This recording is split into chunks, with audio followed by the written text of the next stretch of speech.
안녕하세요. 죄악에 대한 징벌로 원수를 통한 패망의 고통을 토로합니다.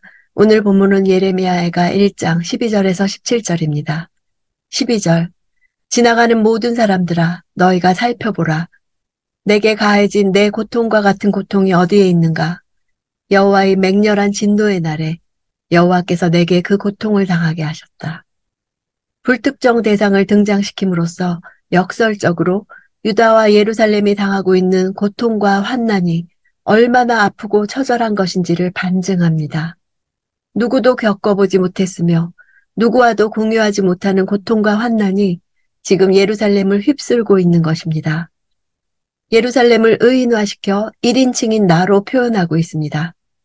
예루살렘 성이 왕도로서 유다와 유다 백성을 대표할 만한 성격을 가지기 때문이기도 하고 예루살렘이 성전이 있는 중앙 성소로서 유다의 신앙적 구심점 역할을 했다는 점에서 선민의 정체성을 분명하게 보여주기 위해서입니다.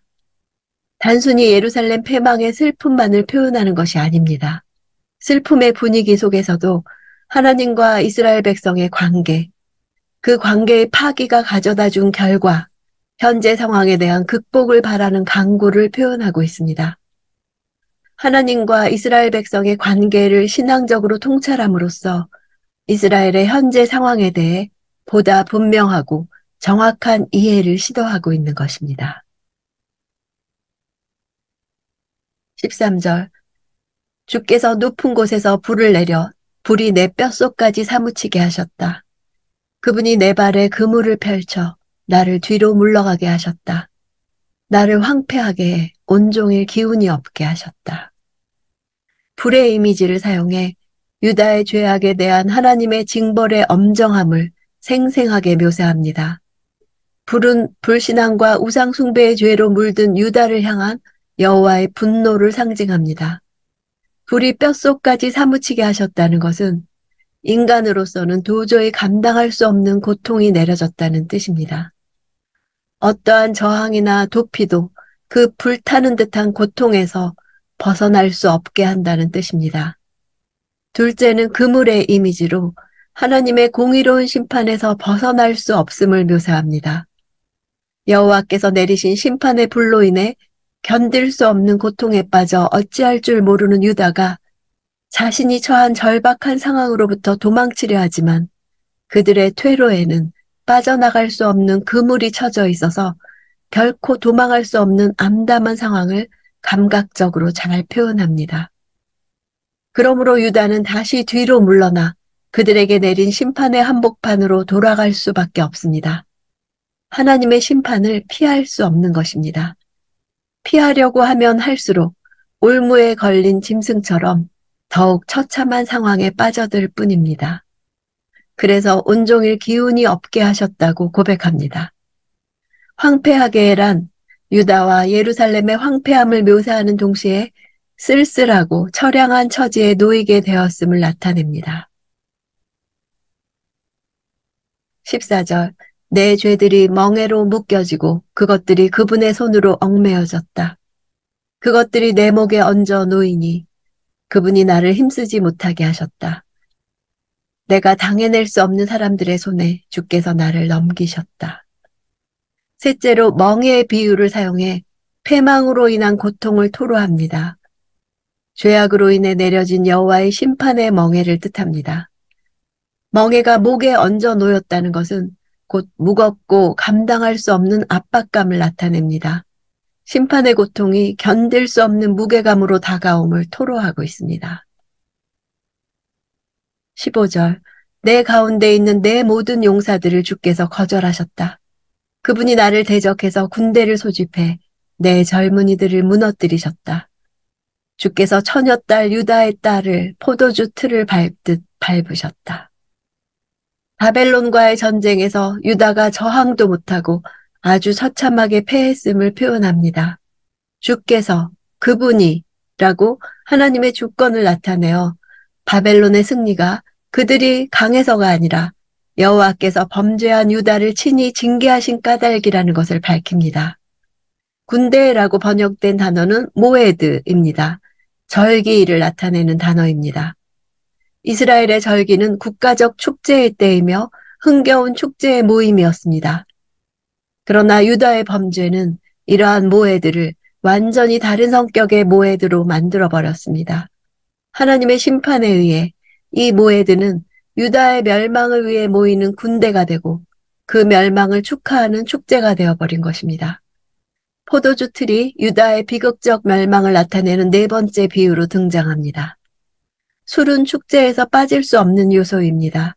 그러한 술을 만드는 포도주 틀이 이제는 유다의 비극적 멸망을 나타내는 상징어로 등장합니다. 처녀딸이라 한 것은 과거에 한 번도 유린된 일이 없었던 예루살렘의 순결함을 나타내는 것입니다. 포도가 포도주 틀에 밟혀서 그 즙이 흘러나오는 것처럼 유다 군대와 그 백성들의 피가 예루살렘을 적신다는 사실을 연상시키는 이러한 표현은 유다에 임한 고통이 얼마나 끔찍하고 처참했는지를 잘 보여줍니다. 16절 이것들 때문에 내가 우니 내 눈에서 눈물이 물같이 흐른다. 이는 나를 위로할 사람, 내 영혼을 회복시킬 사람이 내게서 멀리 떨어져 있기 때문이다. 내 자식들이 황폐하니 이는 대적들이 이겼기 때문이다. 유다의 패망의 고통을 물같이 흘러내리는 눈물이라는 시각적 표현을 사용해 묘사합니다. 물같이 흐른다는 말은 눈물이 얼굴을 적시고도 모자라서 땅 위에 흘러내려 땅을 흥건히 적실 정도로 하염없이 흐른다는 의미의 과장법적 표현입니다. 유다에 임한 하나님의 진노와 그 심판으로 인해 슬픔과 고뇌에 찬 예루살렘의 눈물은 사실상 예레미야의 눈물입니다. 예레미야의 슬픔과 눈물은 그의 사역 기간 내내 그를 따라다녔고 예루살렘 멸망 이후에는 더욱 그러했을 것입니다. 아무리 큰 어려움이 닥쳐도 진심으로 위로하며 회복시켜줄 자가 있다면 그 슬픔은 가벼워질 수도 있고 극복될 수도 있습니다. 그러나 당시 유다에는 이러한 위로자도 없었고 슬픔과 고통을 해결해줄 회복자도 없었습니다. 이는 그들 스스로 진정한 위로자와 회복자 되시는 하나님에게서 떠났기 때문입니다. 17절 시온이 손을 뻗지만 그를 위로할 사람이 아무도 없다. 그의 이웃들이 그의 적이 될 것이라고 여호와께서 야곱을 향해 명령하셨다. 그들 가운데서 예루살렘이 불결하게 됐다. 손을 뻗었다는 것은 인간적인 도움을 찾는 몸짓입니다. 그러나 그들의 이러한 몸짓은 전혀 소용이 없었습니다. 여호와께서 이웃들이 적이 될 것이라고 명령하셨기 때문입니다. 불결하게 됐다는 것은 생리 중에 여인의 불결을 의미해서 혐오스러움을 나타냅니다. 예루살렘이 직접 말하는 형식으로 묘사하며 모든 재앙이 하나님께서 하신 일이라는 점을 시인하는 데 초점이 맞춰져 있습니다. 모든 일이 자신의 죄 때문이라는 것을 인정합니다. 참회의 현장을 앞에 놓고 망연자실하면서도 스스로의 범죄의 결과라고 뉘우치는 것은 오늘날의 그리스도인들에게 본보기가 됩니다. 지나가는 모든 사람들아 라고 말하는 것은 그들이 당하는 이 형벌을 남의 일로 여기지 말라는 교훈이 됩니다. 지나가는 사람처럼 방관자로 무감각하게 있을 일이 아니라는 것입니다. 여호와께서 내게 그 고통을 당하게 하셨다. 오늘날의 교회도 성도도 사명을 다하지 않을 때 똑같은 운명이 될 것이란 경고입니다. 예루살렘의 고통 속에서 나의 고통을 보고 예루살렘의 멸망 속에서 나의 멸망을 느껴야 합니다. 현재 우리의 상황에 대한 탄식과 절규가 우리에게서도 나와야 합니다. 이 고통과 아픔이 하나님이 하시는 일이라는 것을 깨닫는 한 우리에게는 분명한 소망이 있습니다.